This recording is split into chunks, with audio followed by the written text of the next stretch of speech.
This your boy didn't know Bob back with another video. Say man, yeah, Sacramento, they're not that good, man. They're good, but they're not that good, man. They fifth in the West right now, and I was going through it. The reason why I made this video, and I think out of the top 9 teams in the West, they can be beat by anybody, bro. Literally anybody, from the first seed all the way down to the ninth seed. I could honestly see a scenario where the Sacramento Kings lose to OKC, and I could see a scenario where they lose to the Lakers. Like the Sacramento Kings have a lot of flaws, a lot of problems. So I kind of made this video to highlight these problems, but I also have solutions. So stay tuned to the end of the video because it's not just down talking the Sacramento Kings. But we got to keep it a buck. First problem I have is with Sabonis. Domantas Sabonis is a problem for the Sacramento Kings. And I'm not saying he's not a good player. I'm not saying that. But we got to stop the Jokic comparisons, bro. Stop the Jokic comparisons. I've been hearing too much. Oh, these numbers is kind of like Jokic. Oh, Jokic. Bro, Domantas Sabonis do not deserve to be in the same breath as Nikola Jokic. Nikola Jokic is an all-time great, a generational talent. We'll probably never see a center like him again. And Domantas Sabonis isn't really a center. Let's start with that. And he's not that great of a passer. I do think he's a great rebounder. I think that's his best attribute. Domantas Sabonis' best attribute is his rebounding because the Sacramento Kings give up the least amount of offensive rebounds. And with the small team that they have, with no notable rebounders outside of Domantas Sabonis, they're 15th in rebounds last time I checked. That's his major strength. I think he's a good, solid passer, but he's not to the level of a Jokic. He's not. Jokic is Jokic is a generational passer. I think Jokic is a generational passer, and he's a generational scorer. Domantas Sabonis can't score or pass like Nikola Jokic. The only thing you can even argue Sabonis does better or on par to Jokic is rebounding. And I think Sabonis has a slight edge in rebounding to Nikola Jokic. That was the only That's the only thing you could say about Domantas Sabonis where you compare him to Nikola Jokic. Now, the problem I have with Sabonis, because I do think he's a good player. I do think he's a top 7 center in the NBA because you do have to factor in Victor Wembanyama and Chet Holmgren now.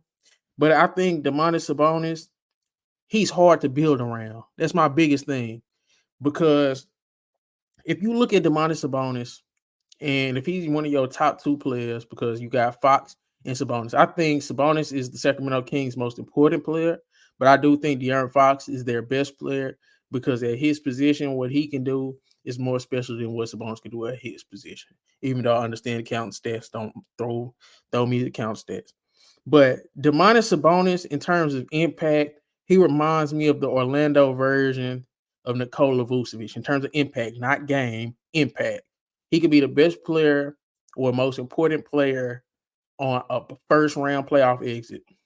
Like that just keep it a buck. That's what I think of Domantas Sabonis. I get the counting stats compared to Jokic, but the impact to me compares to Orlando Vucevic. Now, Vucevic was a good player, hell of a player, but you didn't put him in certain conversations, and I feel the same way about Domantas Sabonis. Now, another problem that the Kings have is, oh man, their perimeter defense is horrible. I think the only team worse than them at guarding the 3-point line is the Charlotte Hornets. Charlotte Hornets they allow 39.6 from 3, and the Kings allow 39.5. So you could say Sacramento Kings are the worst in the league at guarding the 3-point line. Sacramento Kings are second to last in blocks. They don't get no blocks, so their rim protection isn't all that. They're 15th or 16th, depending on the day you look at it, in points allowed in the paint. Now, they can't guard the perimeter, and they can't really guard the paint. So that kind of explains why the New Orleans Pelicans are undefeated against them. Because it's just certain things that the Sacramento Kings just can't do. Guard the perimeter or guard the paint. So when you look at those two problems on top of having the Sabonis problem, who doesn't help in neither one of those areas. And you look at Domantas Sabonis, he doesn't help in neither one of those areas, your perimeter defense or your paint defense. He helps you on the glass, but he can't guard bigs that can take you off the dribble. He can't guard bigs that can go over the top of him.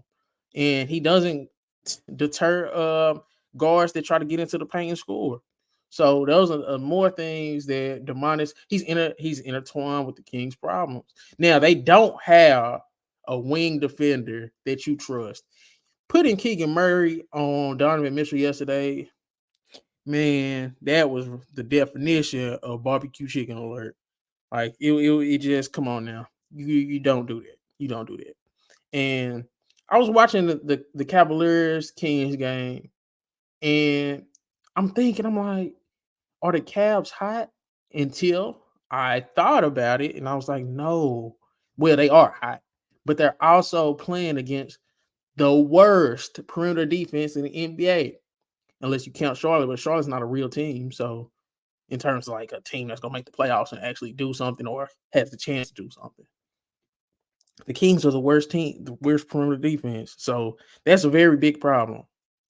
Now, I do have solutions because De'Aaron Fox, he hasn't been great as of late, but I think he's playing through injury. We love to talk about guys that don't play through injury, but we don't never kind of give a guy a pass when he is playing through injury. I'm gonna give De'Aaron Fox that pass because I think he is playing through injury as of now. But if he continues to play like this, I'm gonna have to ding him too. But I do have possible solutions for the Sacramento Kings, and it's trades or guys in a certain mode, because I think you could play with Sabonis as one of your top two players, but it's gonna be very hard to build around him. I think you need a stretch five that can protect the rim and that's switchable to a certain extent. Now, I think that is very hard to find. That's very hard to find.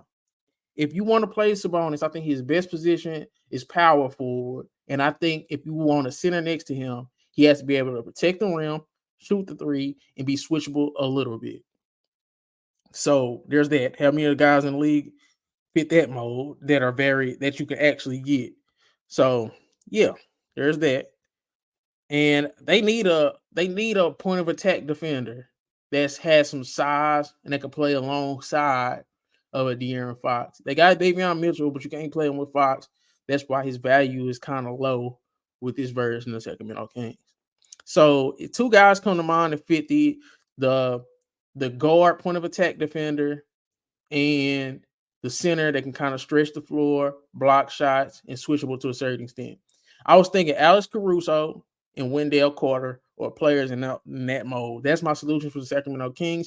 But you need both. You need both type of players. You need both of those type of guys if you want it to work with De'Aaron Fox in Sacramento and Domantas Sabonis. You need a point of attack defender, and you need a stretch five that can block shots, and he's semi-switchable. So Wendell Carter fits that mode, and the point of attack defender, Alex Caruso. So those are my problems with the Sacramento Kings, and those are my solutions. The problem, Domantas Sabonis, rim protection, point of attack defense, and three-point defense. And my solutions will be Alex Caruso type of point of attack defender and a Wendell Carter type stretch five that can kind of block shots. But this your boy Diddy Knows Ball. Let me know what y'all feel in the comments. Like, comment, subscribe. I'm out.